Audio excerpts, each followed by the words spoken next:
en lo profundo del Sahara, donde el viento susurra secretos ancestrales, se alzan los montes Aïr, un refugio de piedra que guarda la memoria de civilizaciones olvidadas. Entre sus grietas, sombras de jirafas gigantes emergen de la roca, testigos silenciosos de un pasado donde la arena no era dueña del paisaje.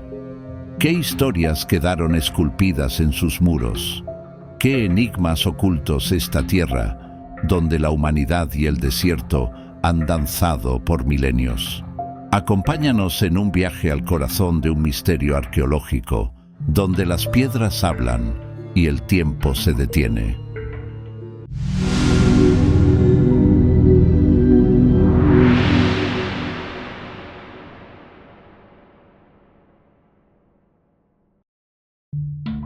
Los montes Aïr se caracterizan por un paisaje variado.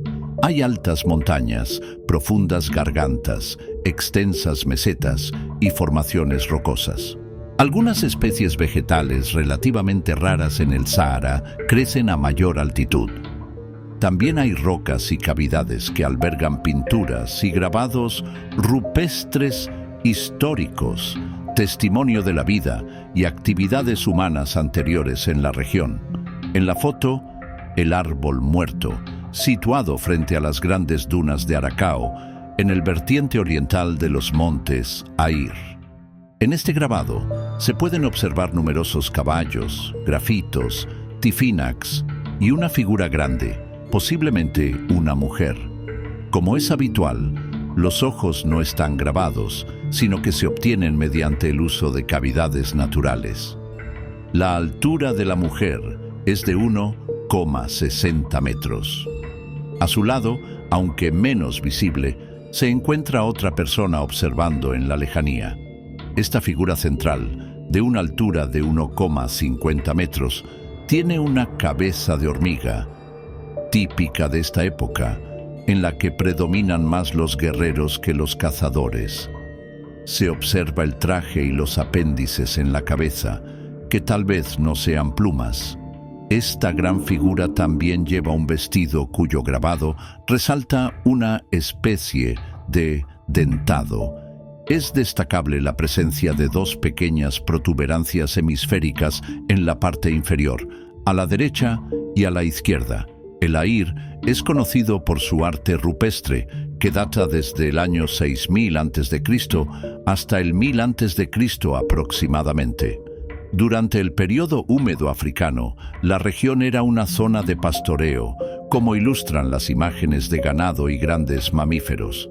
Sin embargo, durante el tercer milenio antes de Cristo, comenzó un proceso de desertificación, y los tuaregs, procedentes del norte, emigraron a la región. El arte posterior indicaba la guerra, representando caballos y carros. En particular, las tallas de 5 metros de altura de las jirafas de Dabús, descubiertas en 1999, son famosas a nivel internacional. El arte rupestre de la región es predominantemente talla en piedra, inicialmente con roca afilada, y a partir de alrededor de 1200 a.C., quizás con metal. En este ejemplo, a pesar de la debilidad del estilo del grabado, se trata de un documento de la época del caballo. Los guerreros en forma de diablo están equipados con lanzas y escudos.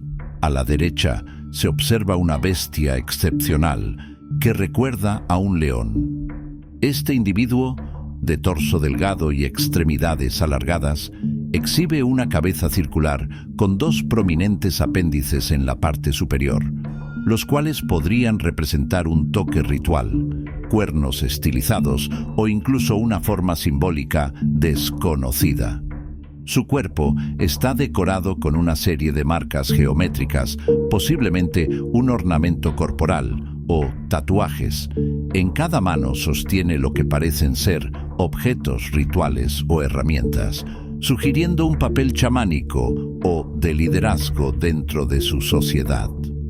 Este tipo de petroglifos se asocia con el período de los cazadores-pastores, hace aproximadamente 6.000 a 4.000 años, una época en la que el Sahara aún albergaba pastizales y fauna abundante. La presencia de figuras antropomorfas con adornos y posturas ceremoniales refuerza la hipótesis de que estos grabados no eran meramente decorativos, sino que cumplían una función espiritual, mnemotécnica o incluso de transmisión de conocimiento. Aquí se puede observar la diferencia de estilo entre las 3 primeras jirafas a la derecha y las 2 anteriores, y finalmente la de la extrema izquierda. En esta muestra cabe preguntarse a qué corresponde la multiplicidad de formas de las cabezas, sobredimensionadas en relación con el cuerpo. Luego observe los individuos con pelaje bitriangular, los de pelaje recto y las cuyas piernas son visibles hasta la parte superior de los muslos. En esta ampliación del patrón del vientre de la jirafa se puede observar el uso combinado de punteado y trazo. El nivel de detalle en la textura del cuerpo sugiere una gran habilidad técnica, lo que refuerza la hipótesis de que estos grabados no solo tenían un propósito estético, sino que posiblemente estaban ligados a creencias religiosas, rituales de caza o sistemas de conocimiento transmitidos a través del tiempo. Aquí se puede ver a otros 2 personajes con cabeza de hormiga en una posición de oración. En el medio hay un individuo hecho intencionalmente más pequeño y la escena completa retrata lo que podría ser un acto religioso. En estos grabados se representan diversos cuadrúpedos, pero el interés radica en las 2 figuras del centro.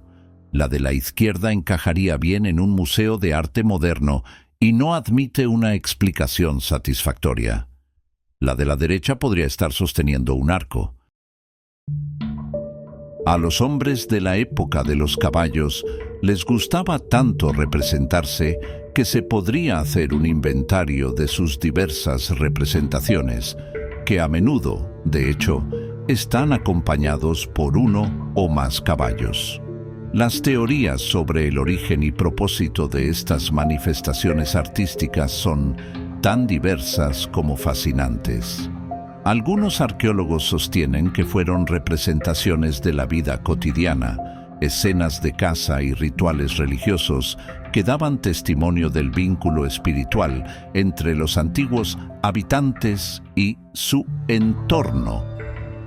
Otros aventuran hipótesis más enigmáticas, sugiriendo que estos grabados podrían ser registros de mitologías ancestrales o incluso mensajes de un conocimiento olvidado. La presencia de figuras humanoides con rasgos estilizados, a veces rodeadas de halos o formas abstractas, ha dado pie a interpretaciones simbólicas que se adentran en el terreno del misticismo. El macizo de Ayr, con su atmósfera sobrecogedora y su historia velada por el polvo del tiempo, sigue siendo un enigma para la ciencia y la imaginación humana. Mientras los investigadores continúan desentrañando los secretos de estas piedras que parecen hablar en un lenguaje ancestral, el viento sigue soplando entre sus riscos, arrastrando consigo los susurros de una civilización perdida. Quizás, en la quietud de la noche sahariana, cuando la luna ilumina las antiguas paredes grabadas, sea posible escuchar el eco de aquellos que alguna vez plasmaron su historia en la roca eterna.